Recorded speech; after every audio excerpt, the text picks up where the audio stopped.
Good morning, students. Today we are starting Democratic Politics for class 10th. This is your first chapter, Power Sharing. What is power sharing? In a democracy, all powers does not rest with any one organ of the government. A smart and intelligent power sharing among legislature, executive and judiciary is important for an efficient democracy. किसी भी country में mutual cooperation के लिए, efficient working के लिए जितने भी power holding organs हैं गवर्नमेंट के, उनमें म्यूचुअल कोऑपरेशन चाहिए. पावर शेयरिंग के थॉट को आगे बढ़ाते हुए पहले हम बेल्जियम और श्रीलंका की हमारे सिलेबस में 2 केस स्टडीज़ दी हुई हैं. हम पहले बेल्जियम पढ़ेंगे, then Sri Lanka. Belgium is a small country. It is even smaller than Haryana. It is a small country in Europe. It shares borders with France, Netherlands, Germany, Luxembourg. Its capital is Brussels. Belgium's capital is Brussels. अब यहाँ हम जो अलग अलग community, अलग अलग language बोलने वाले लोग रहते हैं उनके बारे में पढ़ेंगे. फर्स्ट 59 टोटल पॉपुलेशन जो बेल्जियम की है, टोटल पॉपुलेशन में से 59% people are Dutch speaking, 40% people are French speaking and 1% people are German speaking.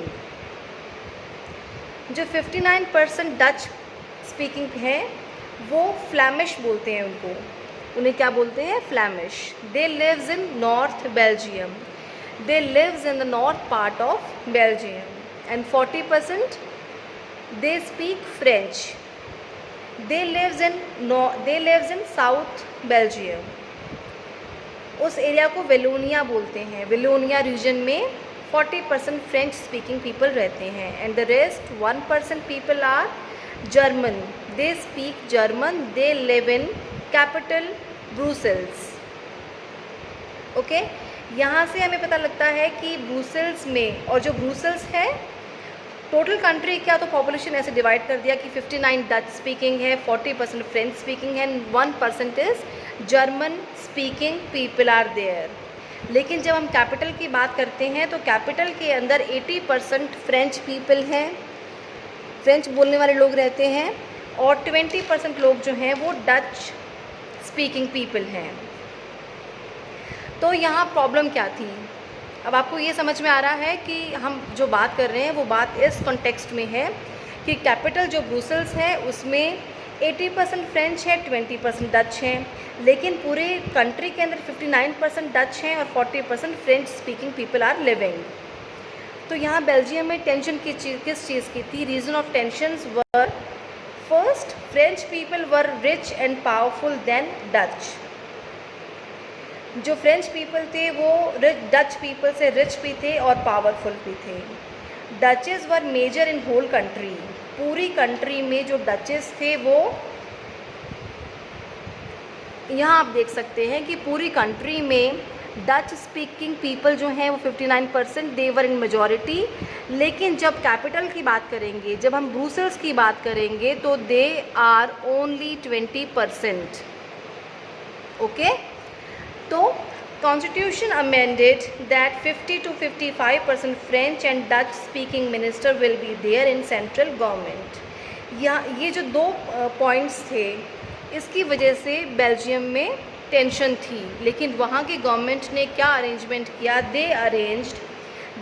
They amended their constitution that French and Dutch speaking ministers will be there in central government. 50% they will be French speaking and 50% they will be Dutch speaking.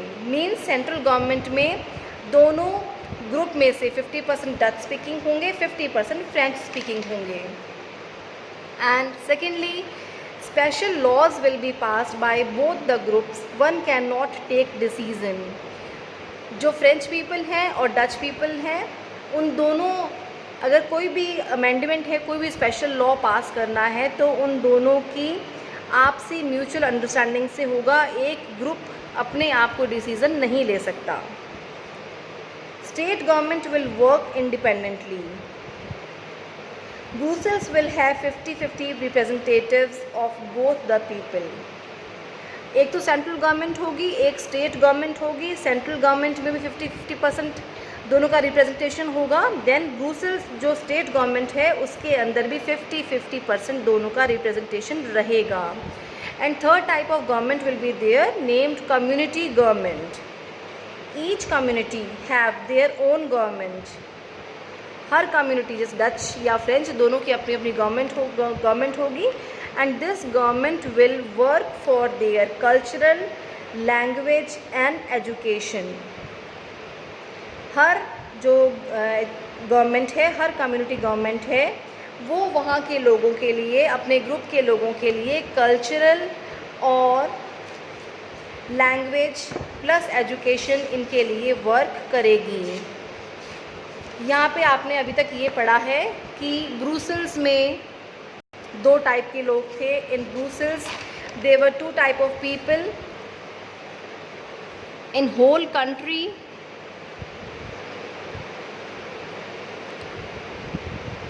Majority किसकी थी?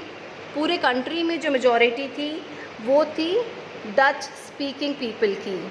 ठीक है, ये numbers इनके थे 59%। Okay, और minority में कौन थे? 40% with 40% they were French speaking people.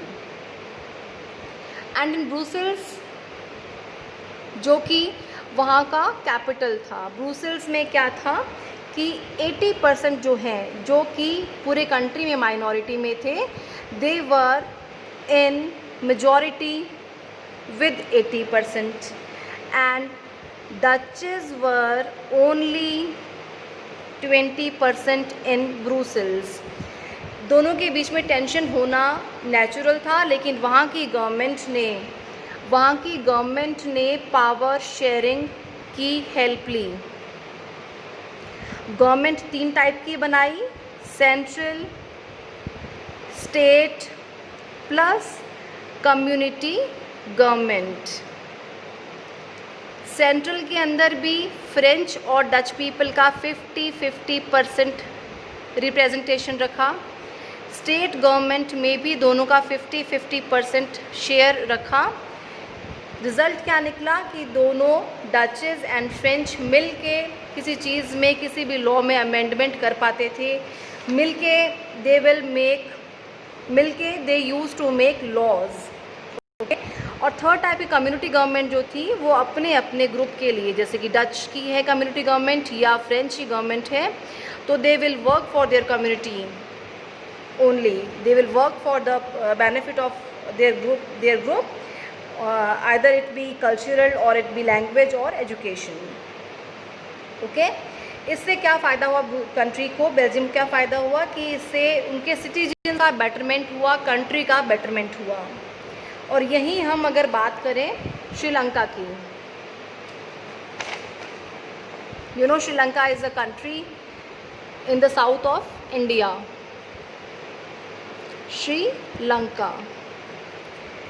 Sri Lanka में क्या है कि 74% इसकी जो पॉपुलेशन है, टोटल पॉपुलेशन में से 74% सिंघाला लैंग्वेज बोलने वाले लोग हैं। ओके, 18% लोग जो हैं they speak Tamil, they are Tamilian. Okay, and rest 7% is people belong to the Christian people। जो सिंघाला लोग थे ये बौद्ध रिलीजन को मानते थे, दे वर बुद्धिस्ट। एंड तमिलियन जो थे वो हिंदू भी थे एंड मुस्लिम्स भी थे। क्रिश्चियन जो थे वो क्रिश्चियनिटी को मानने वाले होते हैं। तो Sinhala were both Tamil, both Tamil दोनों टाइप के थे, एक तो जो ओरिजिनल श्रीलंका से बिलोंग करते थे प्लस जो इंडियन तमिलियन थे। अब यहाँ पर कोई पावर शेयरिंग नहीं थी, no power sharing in these people, in these groups. उससे क्या हुआ कि प्रॉब्लम्स बढ़ती गई, वहाँ की गवर्नमेंट ने ध्यान नहीं दिया और जो रूल्स थे दे वर मेड फॉर मेजॉरिटी। 1956 में सिंघाला पीपल के लिए जो सिंघाला लैंग्वेज थी उसको ऑफिशियल लैंग्वेज अनाउंस कर दिया गया, एक एक्ट पास किया गया 1956 में, और गवर्नमेंट ने सिंघाला पीपल को फेवर किया कि वहाँ की जॉब्स में, गवर्नमेंट जॉब्स में प्लस एजुकेशनल इंस्टीट्यूशंस के अंदर सिंघाला पीपल को फेवर किया जाएगा। तो और प्लस जो बौद्ध लोग थे, जो बौद्ध पीपल थे, सिंघाला बोलने वाले बौद्ध पीपल थे, उनको, उनके रिलीजन को प्रोटेक्ट किया जाएगा। इसका इफ़ेक्ट तमिल पे ऑलरेडी होना था, ऑब्वियसली होना था। जब सिंघाला पीपल को गवर्नमेंट फेवर कर रही है और जो 18% तमिल पीपल जो है उनके लिए कुछ भी नहीं किया जाए तो दे विल फील इग्नोर्ड। इससे उन्होंने क्या किया, उनके अंदर इग्नोरेंस की फीलिंग आई कि हमारी गवर्नमेंट हमारे लिए कुछ नहीं कर रही है। They felt that they are being ignored. उनको ये लगा कि हमारे जो बेसिक राइट्स हैं दे आर बीइंग एक्सप्लॉइटेड, हमारे पास राइट्स टू इक्वालिटी भी नहीं है। तमिलियंस को ये लगा। रिएक्शन क्या रहा? रिएक्शन ये रहा कि इक्वालिटी की डिमांड को लेके they launched strikes in their country. उसके बावजूद भी their demands were ignored continuously. जो तमिलियंस है वो एजुकेशनल इंस्टीट्यूशंस में, जॉब्स में रिजर्वेशन चाहते थे, लेकिन गवर्नमेंट ने उनको वो भी नहीं दिया। Now they want north east Sri Lanka's separation, they wanted a separate country in north east Sri Lanka. Result ये रहा कि बोथ द ग्रुप्स, कौन कौन से group, Sinhala and Tamil, Sinhala and Tamil, they fought with each other, a type of civil war was there. Result was obvious, so many people died in this and so many people left the country. अब civil war caused terrible setback to social, economical and cultural life of a country. This is obvious result of a civil war. Okay, आपने दोनों countries का example देखा, आपने Belgium के बारे में भी पढ़ा, आपने श्रीलंका के बारे में भी पढ़ा। Both countries are democratic. Okay, Belgium में पावर शेयरिंग थी। बेल्जियम की गवर्नमेंट ने अपने दोनों ग्रुप्स में पावर शेयरिंग की, लेकिन श्रीलंका के अंदर no power sharing, there were no power sharing. So Belgium was a happy country and Sri Lanka was a, Sri Lanka में इतने सिविल रॉइट्स हुए, सिविल वॉर हुआ। जहाँ पावर शेयरिंग होगी वहाँ पे स्टेबिलिटी रहेगी गवर्नमेंट में, श्रीलंका के अंदर इनस्टेबिलिटी थी, सिविल वॉर था। आगे दो केस स्टडीज़ से, श्रीलंका की और बेल्जियम की केस स्टडीज से आपको ये समझ में आना चाहिए कि power sharing is always good.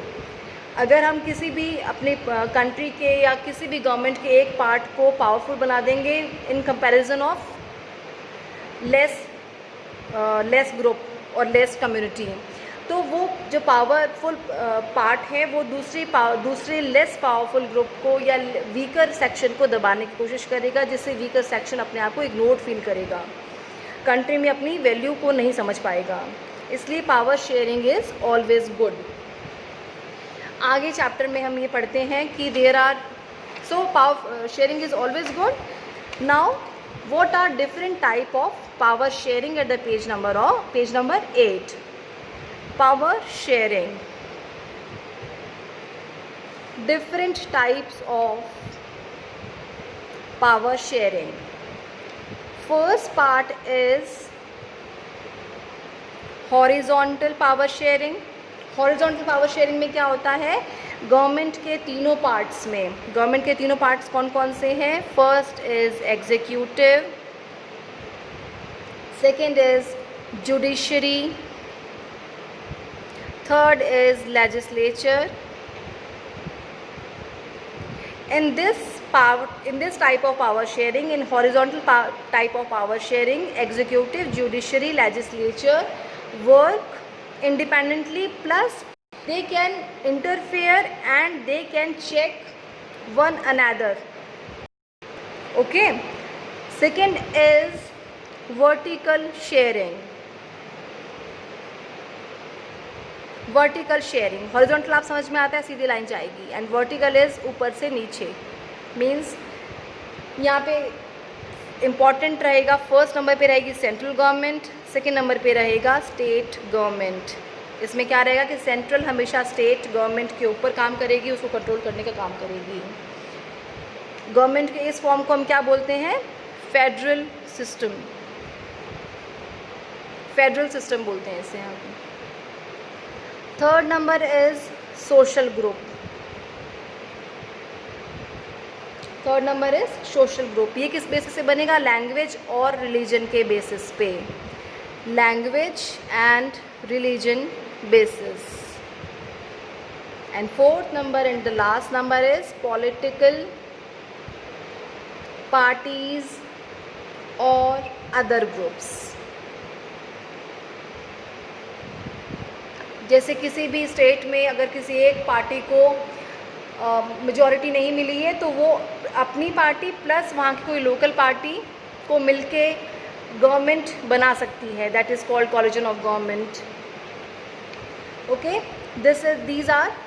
these are four type of power sharing. First is horizontal, second is vertical, and third is social group, and fourth is political party plus other groups.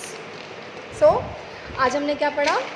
We read case study of two countries, Belgium and Sri Lanka. Okay, दोनों की case studies. इसको आपने अलग अलग notes बना के लिखना है. And second part of chapter is different type of power sharing, horizontal, vertical,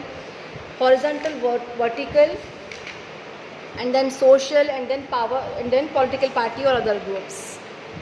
Okay, now we have 7 questions.